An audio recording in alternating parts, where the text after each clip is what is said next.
Yo, welcome back to the channel. There's a storm brewing and the vet battery was dead and I had to get the Jeep in here. So I had to roll start this down the hill. And then it started dumping rain. So luckily I got the XJ in here before it got dumped on too bad.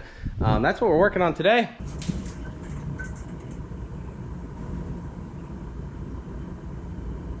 Finally went on a little camping trip. I had this Jeep loaded down with stuff and I learned a few things along the way. Also spent 4 nights in the rooftop tent and I learned a few things about that as well, but I'd like to make a separate video on the rough country tent just to kind of give an impressions video. I know there's not a lot of info out there about them. Anyway, let's jump right into it. I'm gonna pop the hood, show you guys a few things, and then we got a few things to fix.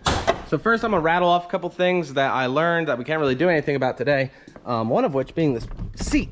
Spent about, I don't know, 8 hours there and back, and it is not comfortable. You lean towards the passenger side the whole time. Not ideal. I think some leather Grand Cherokee seats might be in store. And unfortunately, we learned climbing some hills. We were actually loaded down pretty good, just under 5,000 pounds. Pulling some steep hills, and the cooling system couldn't keep up. The gauge pegged all the way, and you could hear it boiling, so I shut it down right away. The electric fan started to give some issues. It's like literally falling apart. I'm thinking new radiator, water pump, and some electric fans. I know XJs are known for cooling problems, keeping cool, but mine never had that issue and I thought I was one of the lucky ones, but I guess not. Finally caught up with me. So that's gonna need to be addressed eventually. Now some things we can do something about today. Developed an exhaust leak.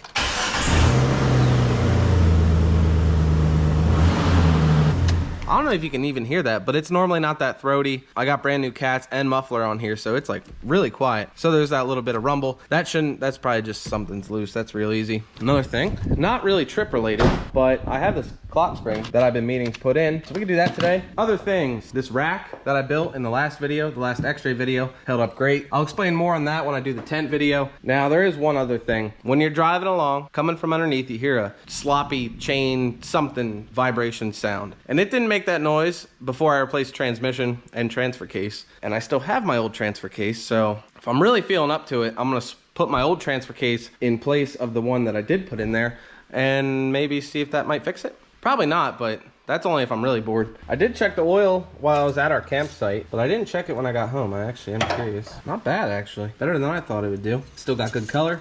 All right, let's get into it. I reckon I'm gonna get it up as high as it'll go on jack stands. Then we'll crawl around underneath, see what's up with that exhaust leak. Never mind, I just put it up on ramps. I'm not gonna be able to jack up the back because the old rooftop tent clearance, not gonna work.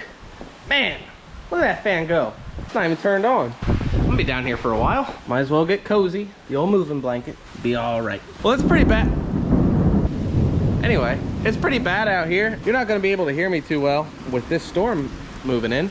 So we'll get back to our normal scheduled programming once this thing passes. Light it! Well, the lights went out. I'm not scared, you're scared. All right, I pulled the airbox off quick. Now it doesn't really sound like it's leaking from up front, but these bolts have given me a problem before. See, my Jeep's a 2000, so it has the California emissions. So there's 2 cats up here at the top, the exhaust manifold. There's 4 bolts that hold them up, and sometimes they come loose. These ones right here, 1, 2, 3, 4. But they all seem pretty tight. Since that checks out, what I'm gonna do now is fire it up and roll underneath. See what we can find down there. Ignore that, I can hear it already. Just to creep in. Sounds like right here-ish. Ooh, I feel it. Hey, there it is. Hold up. This little, we need better light. This is supposed to be welded on, but it broke. And it just slips into your transmission right here through a bushing. And I'm amazed how tight the exhaust system still is, considering. I should just be able to slide that out maybe. Yep. There it is. And there's the hole. That's easy. Well, I better hang on to this so I can get it welded. Exhaust tape. Where you at? All right, I don't have exhaust tape, but I'm gonna get some. I probably would go get that piece welded, but that exhaust felt pretty solid. I'm not really worried about it, so we'll just tape that hole. We'll add that to the list. Now, I was rolling around under here some more. Found a couple things. A, not gonna do the transfer case. One, that rattling of that bracket might have been making that vibration sound. And 2, or B, whatever I said, you have to drop the cross member to get to these bottom bolts for the transfer case, and I don't feel like doing that. I did notice this U-joint has been throwing some grease. You can kind of see the path it's been making up there. Again, not worried about it, because I like to fix things when they break and leave me stranded. So now we'll get this clock spring done. Let me tell you about that. I've been having a few symptoms. 1, airbag light. 2, the horn doesn't work. And 3, sometimes when my left turn signal's on, it'll only be on the left in the front. Only the left indicator is on, and sometimes the 4-ways will come on. And it's not doing it right now. Try that again. Aha! See? 4-ways?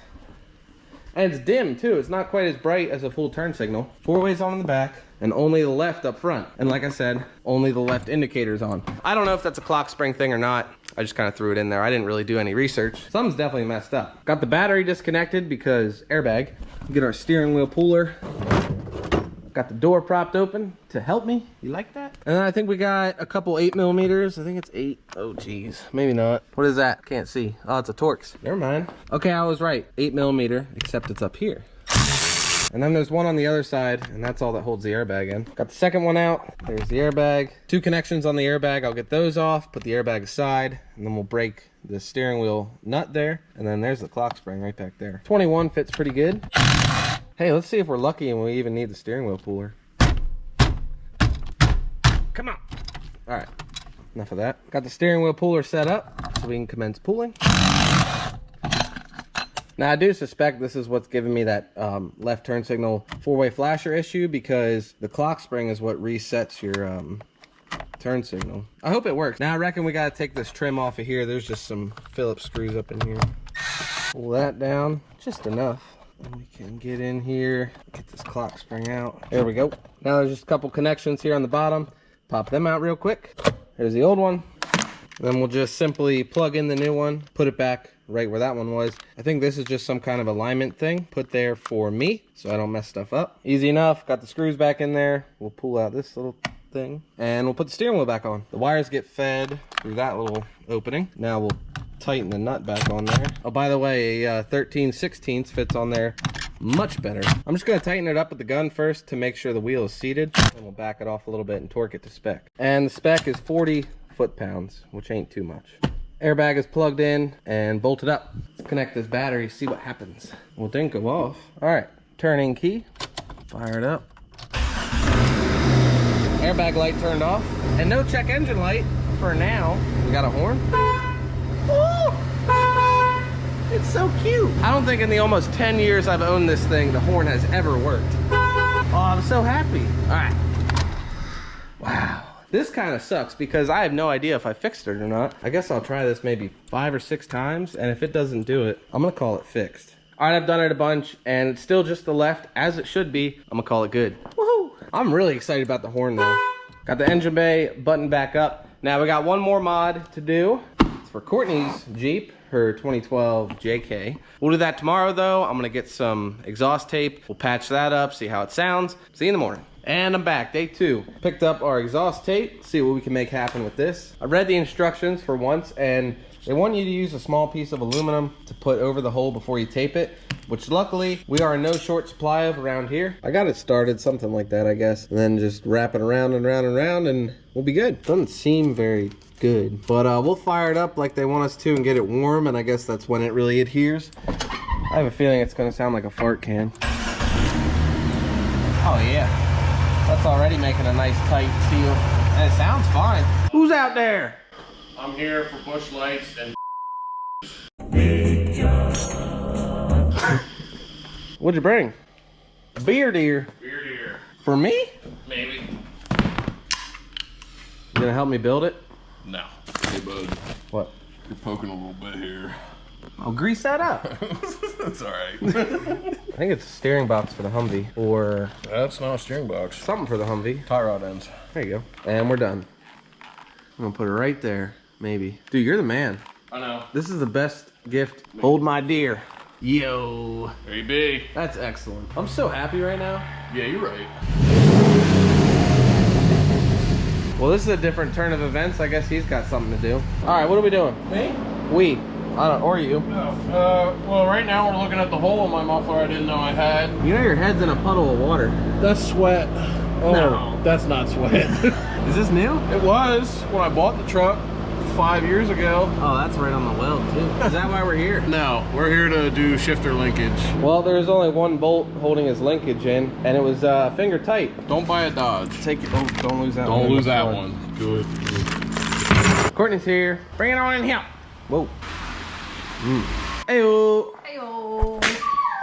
Nice of you to dress like your Jeep. And it's your boat. Look. That's cool. You're welcome. Did you have to put it together now or what? No, we went out and shot it. Oh, in the Bush Mountains. Yeah. It's not real, it's just cardboard. Oh. Stop it.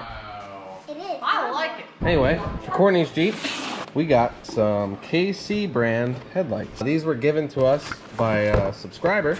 Shout out Caden. Thank you. So we're gonna put these in right now. I think we have to take off the grill. Tiptoes. Hey, the little, what do Yeah. you call it? It has a name. Does it? What are you doing? What's that? Looking for parts for my broke truck. What's the name of this? I don't know. Trim panel remover? Yeah, just use it. Well, we got the old just use it here. Yes. Wait, I don't have to unplug it? No, twisted. Old one out. You think that glows? I don't know. About to find out. Ah! Stop it. Is that thing dying or you just... I'm just... Oh. Finesse. Hey, I'm still working on this.